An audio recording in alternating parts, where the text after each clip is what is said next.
Accountant में शास्त्रीय तृतीय वर्ष व्याकरण विषय के द्वितीय पत्र का प्रौढ़ मनोरमा नामक ग्रंथ का मिदचोन्त्यात् परः इस सूत्र का अध्ययन आज करेंगे।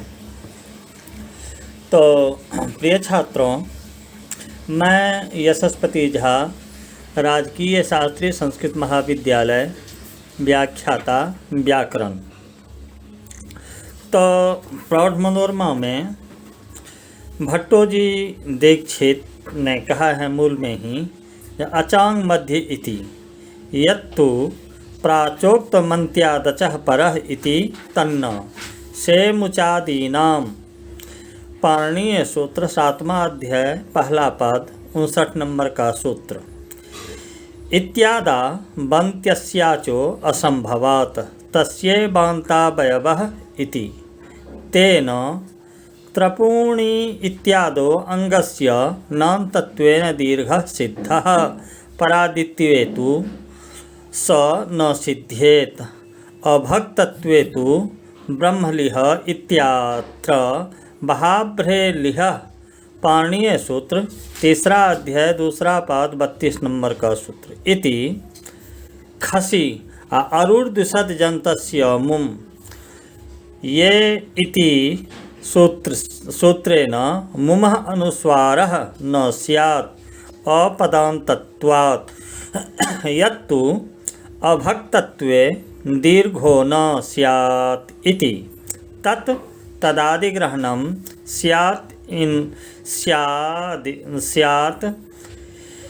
अनुमर्थम् इत्यत्र अंगसंज्ञा सूत्रस्थवार्ती केन दूषित प्रायः। तो इस सूत्र की व्याख्या जो की गई है उसने कहा है, जो इसमें सबसे पहले रामचंद्र सूड़ी ने जो कहा है, अंत्यादचः परः अर्थात अंत्य अच से परे मित हो। सो इस तरह की व्याख्या साधु नहीं माना गया है, क्योंकि से मुचादी नाम में अंत्य अच असंभव है। यहीं जो शब्द रत्नकार कहा है, जो इत्यादौ इति आदिना झलंत लक्षणे नुम इदितो नुम इत्यादि च, यानी से मुचादीनाम इत्यादो, ये जो कहा गया है इसमें आदि से झलंत लक्षण नुम अर्थात नपुंसकस्य झलचः से विधान किया गया जो नुम, तथा इदितो नुम धातो से विधान किया नुम ही समझना चाहिए। यानी अंत्य अच से परे मित होगा तो से मुचादीनाम से जो मुझ को नुम रूप मित स्वीकार किया गया है वह नहीं हो पाएगा, क्योंकि मुच में जो अच हैं वह अंत्य नहीं है, और जो अंत्य हैं च वह अच नहीं है। अतः अंत्य अच असंभव होने से नुम का आगम नहीं हो पाएगा। इसी प्रकार नपुंसकस्य झलचः से जो झलंत को नुम होता है वह भी नहीं होगा, क्योंकि वहाँ तो अंत में झल होगा तो वहाँ भी अंत्य अच का मिलना असंभव ही होगा। इसी प्रकार इदितो नुम धातु से जो इदित धातु को नुम होता है वह भी नहीं हो पाएगा, क्योंकि जो भी धातु इदित होगा उसके अंत में इकार की इत संज्ञा लोप आदि होने पर अंत में हल वर्ण ही बचेंगे, तो वहाँ भी अंत्य अच मिलना असंभव है। अतः यत्तु का अंत्यादचः परः यह व्याख्यान अनुचित ही होगा। लेकिन यहाँ पर जो सूत्र कहा गया है सिद्धांत कौमुदी में, अचः इति षष्ठ्यंतम अचांग मध्य यह अंत्यः तस्मात् परस्तस्य बांतावयवो मित स्यात्। यानी उपर्युक्त दोष के कारण तो यह सिद्ध हो गया कि अंत्य अच मिलना असंभव है।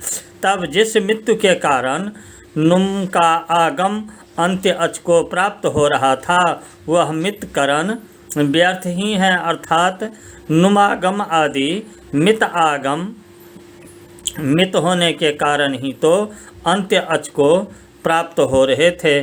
परंतु जब अंत्य अच का मिलना ही असंभव है तो नपुंसकस्य झलचः इत्यादि से विहित नुम का मितकरण अर्थात उसमें मकार को अनुबंध रूप में लगाना व्यर्थ ही होगा। तो नुम में मितकरण सामर्थ्यात् अंत्य अच को भी नुम हो ऐसा ज्ञापन मानेंगे तो त्रपूणी आदि प्रयोग सिद्ध हो जाएंगे। लेकिन शब्दरत्न टीका में पूर्व पक्षकार ने इसी प्रयास का खंडन करने के लिए कहते हैं कि अंत्य अच कहीं मिलता ही नहीं है। ऐसी बात नहीं है। ज्ञान बारी आदि शब्द में तो जो अंत्य हैं वहीं अच हैं, तो वहाँ अंत्य अच से परे नुम का विधान करा के नुम का मृत्यु जब चरितार्थ है तो वह उपर्युक्त ज्ञापन नहीं कर सकता। तो मुचादि से अंत्य अच से परे ही नुम प्राप्त होगा, जो कि वहाँ असंभव है। एवं च जब इस सूत्र के नियमानुसार अचों के मध्य में जो अंत्य अच उससे परे उसी का अंतावयव मित को मानते हैं, तो त्रपूनी में त्रपु प्लस ई, इस स्थिति में त्रपु रूप अंग का जो अंत्य अच उकार उसी को नपुंसकस्य झलचा से नुम का आगम होता है और वह नुम उसी उकारांतांग का अंतावयव होता है। तो त्रपुन यह नुम विशिष्ट अंग कहलाता है। तो अंग के नांत हो जाने से सर्वनाम स्थाने चा संबुद्धौ से उपधा को दीर्घ होता है, तो त्रपुन यह रूप सिद्ध होता है। यहीं शब्दरत्न टीका में स्वीकार किया गया है। लेकिन दीर्घः इति सिद्धः तत्शब्देन यस्य विहितः सह समुदायः परामृश्यते इति भावः। यद्यपि तस्य अन्त्यादचः इति व्याख्यानेपि भविता इत्यादो तासावयवेटो लघु पदात् अंगावयवत्वेन प्राप्तस्य गुणस्य दिधि बेबीटम इति निषेधारंभेन लोकव्यवहारेण चावयवावयवस्य समुदायावयवत्वांगीकारात् अत्र न दोषः। तथापि तथा न व्याख्यातं पंचरत्नानि इत्यादो पदस्य विभज्य अन्वाख्याने उत्तरपदस्यापि नान्तत्वापत्तौ इगन्त इति स्वरानापत्तेः इति स्पष्टं भाष्यादौ त्रपूनि इति उपलक्षणं तातापिण्डानाम् इति नलोपसिद्धे तानि तानि इत्यर्थे शेषछन्दसि इति शेरलोपो तदुदाहरणम्। यदि कौंदीकार यह अंत्यः तस्मात् परः तस्यैव अंतावयवः, यह जो सूत्रार्थ किया गया उसमें तस्यैव घटक तत्पद से तो अंत्य अच की ही उपस्थिति रही है। अतः नुम तो इस अंत्यात अचः का ही अंतावयव होगा, समुदाय रूप अंग का नहीं। तो ये तत्शब्देन विहित इत्यादि अर्थात जिसको कोई कार्य मित विहित हो उसका तत्शब्द से परामर्श होता है। एवं च नपुंसकस्य झलचः से झलंत अजंत नपुंसक को उद्देश्य करके नुम का विधान होता है। तो विदचोन्त्यात इस सूत्र में तस्य के तत्शब्द से उसी झलंत या अजंत का अर्थात पूरे समुदाय का ग्रहण होगा। अतः तस्यैव अंतावयवो मित का अर्थ होगा उसी समुदाय का अंतावयव मित होगा जिसको उद्देश्य करके उसका विधान हुआ था। त्रपुनी में त्रपु इस अजंत अंग को उद्देश्य करके नुम का विधान होता है। अतः त्रपु इस पूरे समुदाय रूप अजंत अंग का अंतावयव नुम कहलाएगा, तो त्रपुन यह भी अंग कहलाएगा। लेकिन शब्दरत्न टीका में यद्यपि इत्यादि से आगे कहते हैं कि मिदचोन्त्यात सूत्र का व्याख्यान तस्यांत्याचः ऐसा करें, अर्थात उस अंग का जो अंत्य अच उसका अंतावयव मित होगा, तब भी त्रपुनी में दोष नहीं होगा, क्योंकि भविता में भी ताश का अवयव जो इट उसे लघुपध अंगावयवत्वात् पुगंत लघुपधस्य च से गुण तो प्राप्त होगा, परंतु उसका निषेध करने के लिए जो दिधि बेबीटाम सूत्र का आरंभ किया गया है, उस आरंभ सामर्थ्य से तथा लोक व्यवहार से आधार पर ही अवयव का अवयव भी समुदाय का अवयव कहलाता है। इस प्रकार त्रपून में नकार को यदि उकार का अवयव भी माने, तब भी वह नकार समुदाय रूप त्रपु इस अंग का अवयव होगा, तो अंग में नाम तत्व आ जाने से उपधा दीर्घ हो जाएगा, इसमें कोई दोष नहीं है।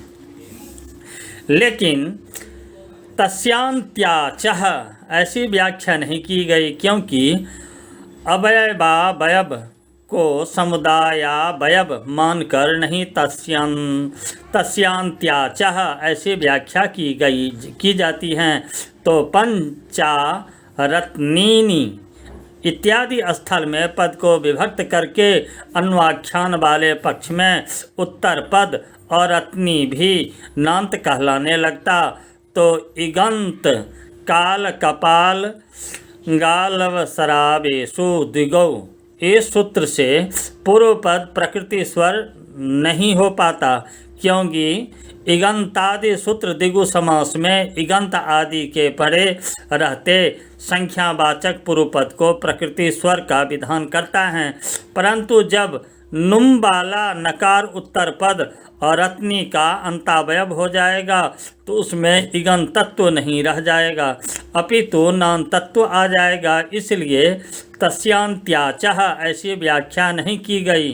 शब्दरत्नकार के मतानुसार नुम आदि मित को अंग का अंतावयव मानने का जो फल मंद्रमाकार ने त्रपूनी में उपधा दीर्घ को दिया, वह तो उपलक्षण है, उसका अंत्य फल तानि तानि इस अर्थ में ता पिंडानाम में ता प्रयोग उसमें नकार का लोप हो जाता, अंग के नांत होने से नलोप प्रातिपदिकांतस्य सूत्र से शब्दरत्नकार कहते हैं इसी संदर्भ में, जो शेष छंदसी सूत्र से सी के लोप हो जाने पर नकार के लोप का उदाहरण है। ता पिंडानाम, यहाँ पर तानी तानी में विभक्ति का जो सी अर्थात इकार उसके लोप हो जाने पर बचे हुए तान तान में दोनों नकार का नलोपः प्रातिपदिकांतस्य सूत्र से लोप हो जाता है कि वे दोनों नुम के नकार अंग रूप तकार के अंतावयव होते हैं, तो दोनों तान तान नांत हो जाते हैं, तो प्रातिपदिक के अंत्यावयव नकार का लोप करने वाला नलोपः प्रातिपदिकांत सूत्र के द्वारा नकार का लोप कर देता है। लेकिन ये मंद्रमाकार कहते हैं कि परादित्वे स न सिद्ध्येत इत्यादि, अर्थात वह नुम रूप मित यदि परादि होता तो त्रपूनी में उपधा दीर्घ नहीं हो पाता, क्योंकि अंग में नाम तत्व नहीं आ पाता। अभक्त मानने पर अर्थात उस नुम को अंग का अंत या पर का आदि न मानकर स्वतंत्र मान ले तो बहमलिह, यहाँ पर बहलिह से बहाभ्रेरलिह से खस पर बह लिह प्लस अ। इस स्थिति में अरूर्धसज्जन्तस्य मुम से जो मुम रूप मित का आगम होता है उसके मकार में पदांत तत्व नहीं आ पाएगा, क्योंकि जिस अजंत बह को मुम का आगम हुआ है उसका अंत तो माना नहीं जाएगा, तो मोनुस्वार से उस मकार को अनुस्वार नहीं हो पाएगा। यत्तु ने जो कहा था कि मित को यदि अभक्त माना जाएगा तो त्रपूनि में उपधा दीर्घ नहीं हो पाएगा, सो उसका यह कथन तदादि ग्रहणम स्यात् इनुमर्थम इस वार्तिक से ही दूषित प्राय है। तात्पर्य यह है कि अंग संज्ञा सूत्र के भाष्य में तदादि ग्रहण का प्रयोजन बताते हुए वार्तिक पढ़ा गया। तदादि ग्रहणम स्यादि नुमर्थम अर्थात स्या आदि विकरण विशिष्ट की तथा नुम विशिष्ट की अंग संज्ञा हो, ए तदर्थ सूत्र में तदादि ग्रहण किया गया। एवं च इस वार्तिक से यह बात स्पष्ट रूप से सिद्ध होती है, त्रपुनि में नुम विशिष्ट त्रपुन की अंग संज्ञा होती हैं, एवं च अंग में नान तत्व के आ जाने से दीर्घ हो ही जाएगा, वह नुम भले ही अभक्त हो तब भी। अतः अभक्तत्वे दीर्घाभावः इस प्राचीन वैयाकरणों का कथन दूषित प्राय है। तो यहाँ पे ये अग्रिम सूत्र हैं, आगे के सूत्र दिया गया है। षष्ठी स्थाने योगा, षष्ठी स्थाने योगा, इसके संदर्भ में कौमुदीकार ने लिखा है, अनिर्धारित संबंध विशेषा षष्ठी स्थाने योगा बोध्या। तो मनोरमाकार मूल में लिखे हैं, स्थाने योगेति स्थानेन योगः अस्या इति विग्रह निपातनात् एत्वम्। इस सूत्र में दो ही पद हैं, षष्ठी तथा स्थाने योगा। इसमें स्थाने योगा समस्त पद हैं। इसकी सूचना मनोरमाकार ने स्थाने योगा की व्याख्या करते हुए उसमें विग्रह प्रदर्शन करते हैं कि स्थानेन योगः, स्थानेन योगः अस्या, इस व्यधिकरण बहुव्रीहि समास से समस्त पद हैं स्थाने योगा। लेकिन मनोरमा में जो विग्रह हैं उसमें आपत्ति यह हो सकती है कि यदि स्थानम योगा अस्याः ऐसा विग्रह करें, समास घटक दोनों पदों को प्रथमांत ही माने, तो यह बहुव्रीहि समानाधिकरण बहुव्रीहि होगा। एवं च स्थानम योगः अस्याः, इस समानाधिकरण बहुव्रीहि का त्याग कर मनोरमाकार ने स्थानेन योगः अस्याः ऐसा तृतीयांत तथा प्रथमांत पदों का व्यधिकरण बहुव्रीहि का विग्रह प्रदर्शन किस प्रकार और क्यों किया गया है, तो इसके लिए ही शब्दरत्न टीका में लिखा है, जो स्थानेन इति, स्थान शब्दार्थेन इत्यर्थः, तन्निरूपित संबंधः षष्ठ्यर्थो न तो तद्रूपः संबंधः तदर्थः इति अनेन ध्वनयति। अथान शब्द का जो अर्थ है उसके साथ षष्ठी का योग अर्थात संबंध समझना चाहिए। अर्थात जिस षष्ठी का कोई संबंध विशेष रूप अर्थ निर्धारित न हो, उस षष्ठी का अर्थ स्थान शब्दार्थ निरूपित निवर्त्य निवर्तक भावः रूप संबंध होता है, न कि तत्रूप अर्थात स्थान रूप संबंधः। इस बात को ध्वनित करने के लिए ही मनोरमाकार ने व्यधिकरण बहुव्रीहि वाला विग्रह प्रदर्शन किया। यदि स्थानम योगः अस्याः ऐसा समानाधिकरण विग्रह प्रदर्शन करते तो षष्ठी का अर्थ स्थानाभिन्न योग अर्थात स्थान रूप संबंध है ऐसा सूत्रार्थ होता, जो कि स्वीकार नहीं। लेकिन यहाँ पर दो प्रश्न हैं। पहला ये है कि व्यधिकरण बहुव्रीहि समास किस आधार पर किया गया, और दूसरा प्रश्न यह है कि स्थाने योगा समस्त पद हैं तो स्थान पद में एकार रूप विभक्ति कैसे सुनाई पड़ रही हैं।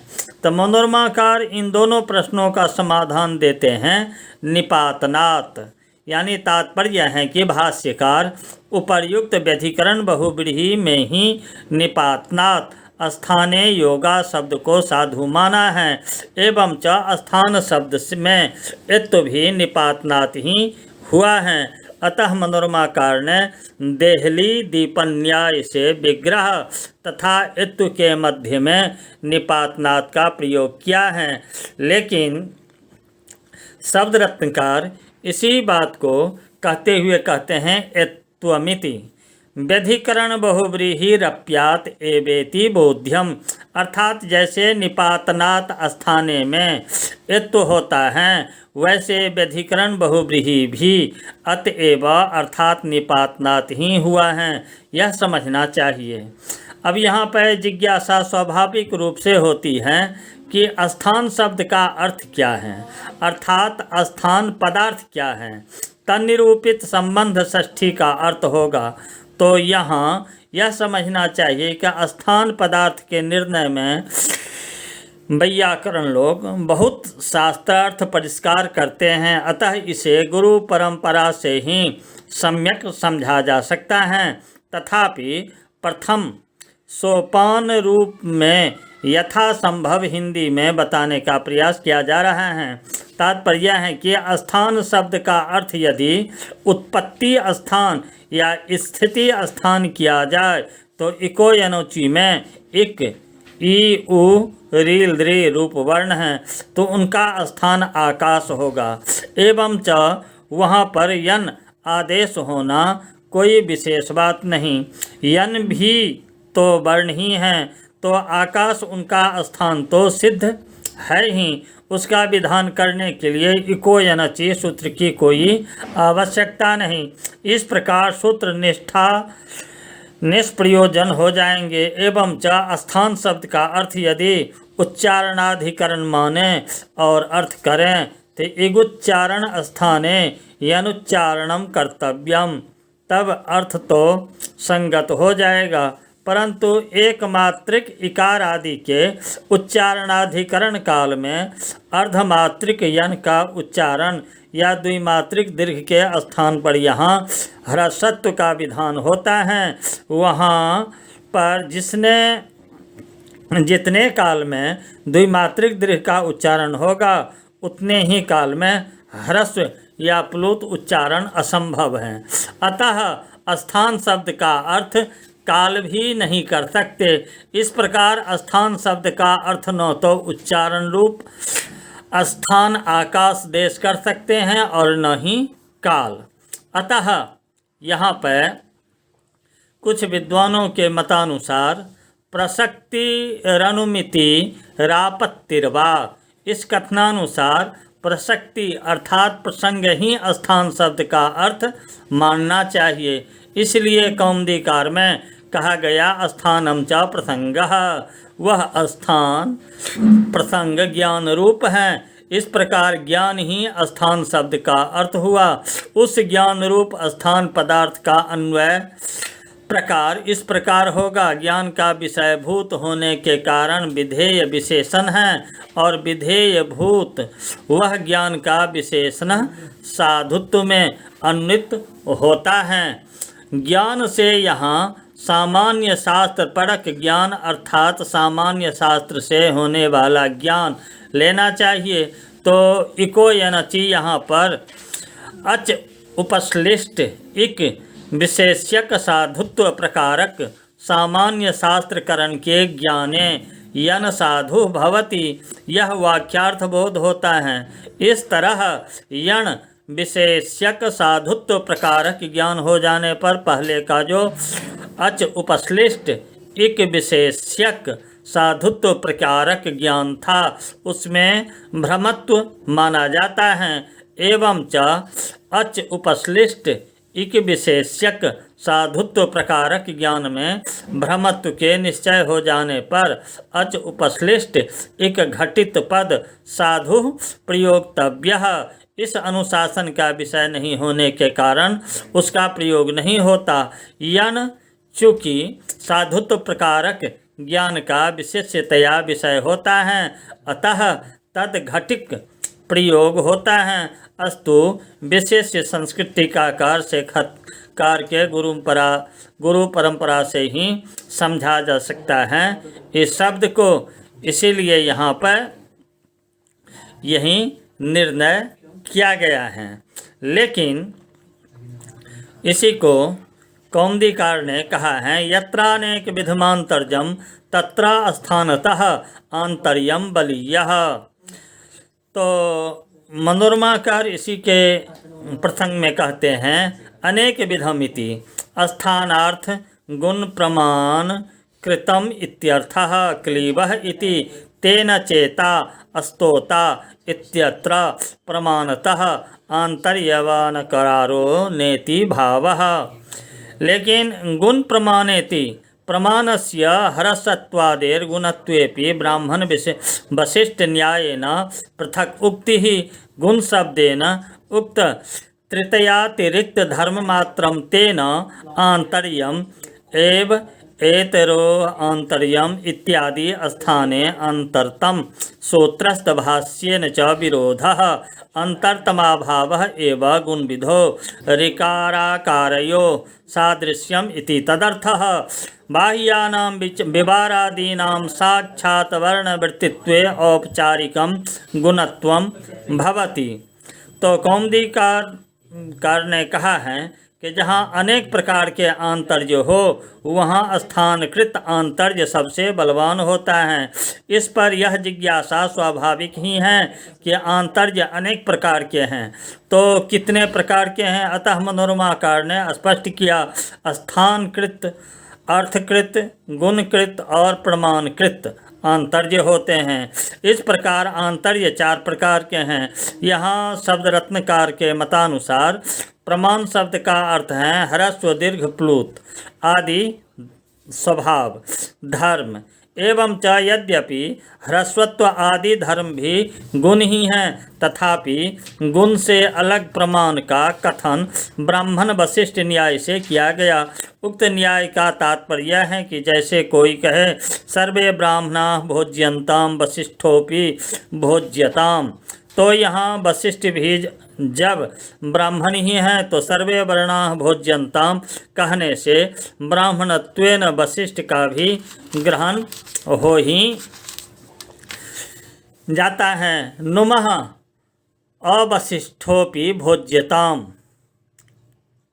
यानी पुनः वशिष्ठोपि भोज्यताम, यानी कहने से सभी ब्राह्मणों की अपेक्षा वशिष्ठ में प्रधानता विशेषता जैसे बताई जाती हैं, उसी प्रकार वर्ण के अन्य गुणों की अपेक्षा ह्रस्वत्वादि में मुख्यता बताने के लिए प्रमाण का अलग से उल्लेख किया गया। लेकिन यहाँ पर आंतर्य का उक्त 4 प्रकारों में गुण शब्द के स्थान, अर्थ तथा प्रमाण के अतिरिक्त अन्य वर्ण धर्म मात्र को ज्ञान होता है, अर्थात स्थान, अर्थ तथा प्रमाण से भिन्न जो भी धर्म वर्ण में रहते हैं वे सभी स्थानादि भिन्न धर्म गुण शब्द से कहे गए।